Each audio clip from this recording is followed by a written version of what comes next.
Welcome to 959, We're your hosts, Azaan, Sait, and Soorya Ramanj. and we're here to help our listeners derive maximum value in less than 10 minutes.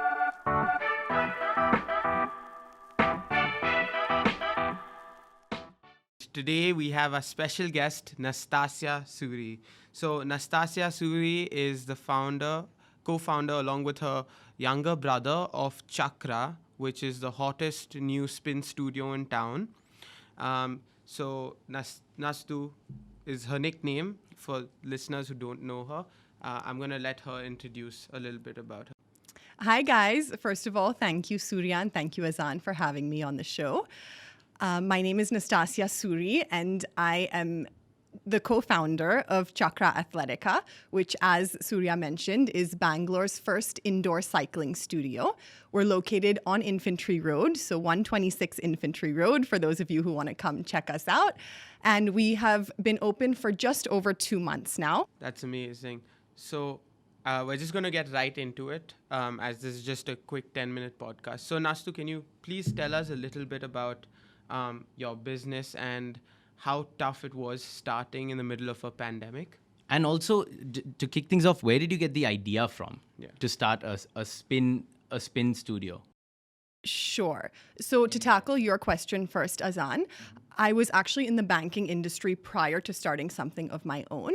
And growing up, it's always been a goal of mine. I always knew I wanted to do something on my own. And I always wanted to do something that tangibly impacted people's lives. So I was playing around with a few ideas, but it was actually my best friend who sort of threw this my way. She said it very informally first, and then a few other people actually mentioned the same thing. Nastu, why don't you start something in this fitness industry? How about a spin studio? So it was actually my friends who gave me the idea, and I rolled from there. Yeah. Nice. Did you go to spin studios in the US before and you loved it? I did. So I'd been in Boston, in New York. I actually visited one in Mexico, and I grew up in Singapore. So quite a few of them in Singapore as well. Why do you think there aren't spin studios of this sort already in India? Because they've been abroad for a few years now, right? Yeah. So I think the market just wasn't ripe enough here in India for something like this. I think fitness has now become it's been drawn to people's attention more and more in India globally, and we've picked up on it. So I think now is the time where people are open to the idea, and that's why we decided to go for it. So getting back into the previous question on starting the business. So how were you able to, start a business during the pandemic, and what were some of the challenges you faced? So first of all, I just want to say that my brother and I are incredibly grateful that we were actually able to launch when we did. And we've been blessed with a wonderful group of trainers who have a very positive mindset. So that's something that we all have in common. We're very different people individually, but all have that same mindset that you actually attract what you want into your life. So we all believed in Chakra. We stuck to the vision that we had planned and went from there. So I think that's really what enabled us to launch when we did. Interesting. So how many months has it been since you guys have opened, and what have been some of the key challenges you've had to overcome in your first few months as a startup, especially in launching in the middle of the pandemic? This is our 3rd month of operation. So we've been open for just over 2 months now. And in all honesty, boys, it's just been as smooth of a process as we could have hoped for, as we could have dreamed for.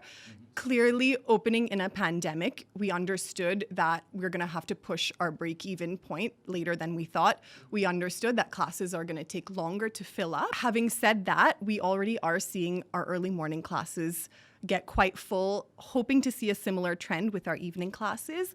And again, all of that is owed to our trainers. They're just super energetic. They love Chakra. More than that, they love our riders. So they want to get to know every single person who comes to the studio. And they really, really want to just spread that love and that good energy. And I think that's allowed us to be where we are today. Listeners, so for those of you who don't know, her morning classes are running so full that she's about to now open a 3rd session in the morning. Correct. Wow. So we're testing it either 6:30 a.m. or 10:30 a.m. starting next month. That's awesome. And another thing that I really admire that they're doing is they're asking their riders to choose their new timings. They're not choosing a timing and asking. So they had a vote on Instagram recently. poll. A poll, yeah. No, I think that's something that we admire because we're constantly trying to crowdsource ideas at the hub to our audience. It creates a two-way flowing conversation between a brand and your riders in your case. Tell us a little bit more about how you're managing your online and offline presence, because you guys are not just another gym or a place where you go for fitness. You're trying to build a community of riders. Yeah. So talk to us a little bit about how you're kind of laying the foundation for that. Right. So we started internally. We started from within. So like I said, all of our trainers have a very similar mindset. And from the get-go, we explained to every single person we brought on board that, listen, this is the vision Nikhil and I have for Chakra. We really, really do just want to make all of our riders feel good. If that's not what's happening, then there's no point in us actually starting this business. So the trainers understood that from the get-go. They were on board, and they want something similar as well, right? So we were able to inculcate that love within the Chakra family. So within our trainer group, we all get along very well. We all spend a lot of time together and have become friends at this point. And it spread from there. So because we all had so much love amongst ourselves, we were able to spread that to our riders. And as I mentioned earlier, all of our trainers really, really want the best for everyone stepping into Chakra. So we want to get to know them. We speak to them, try and make them feel as comfortable as possible in Chakra. And the overall goal, honestly, is to make Chakra feel like everybody's second home. So we want them to come, yes, get in their spinning session, get those endorphins running, flowing, feel great about themselves. And if they so happen to meet someone that they have something in common with, they stay at Chakra, right? They stay there, they sit. We have a nice little garden area outside so they can sit there, talk there. We've actually had a few girls who run across the street, grab breakfast, come back, and then just eat right there at Chakra. So, yes. Absolutely amazing. So can you just tell us a little bit about your branding? Of course. So we came up with the name Chakra because, again, I keep mentioning spreading love and spreading this positive energy. And so Chakra, the name is twofold. So one, in Hindi, it means wheel, right? That relates to the spinning wheel. And the second thing is it's representative of the 7 chakras in the human body, each of which has their own color associated with it. So the colors of the rainbow, basically. And when we were thinking about our branding, we realized that there's not one color that is truly representative of us. So we decided to go with the chakra theme, with the actual 7 colors, and have our Instagram, tie that into our Instagram, basically tie that into our website, and sort of plan everything around that. I absolutely love it. And I know whenever I'm in a class, I see people sitting with all types of different colored T-shirts. Now I know it's 7 different colors with the huge Chakra logo on it. I think the attention to detail you guys have put in building the brand and the effort that you're putting into building this community is what sets this apart as a brand rather than just another business. And that will open up so many opportunities for you guys as you look to expand this post-pandemic when people are really going to want to focus on fitness. So I'm excited to see what you guys do moving ahead. Thank you so much.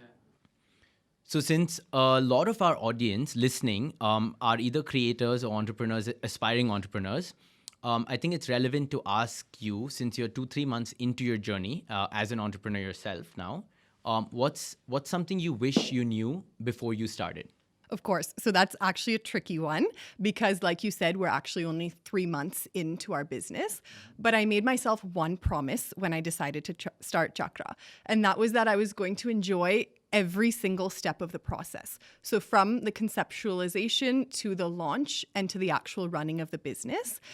And even through the challenges. So anytime something came up that was a little bit stressful, I reminded myself of that and just slapped a smile on my face. I'm honestly a huge believer in the concept of fake it till you make it in this sense. So if you make yourself feel happy, you will end up feeling happy. So that's something that I've tried to stick through, and that's helped me so far. So that would be my one piece of advice. Thank you so much, Nastu, for coming on 959. We really enjoyed having you Yeah, here. this was fun. Thank you, boys, so much for having me. It was a pleasure. Yay! If you enjoyed this episode, subscribe to our channel and share it with a friend. Comment below who you would like to see next.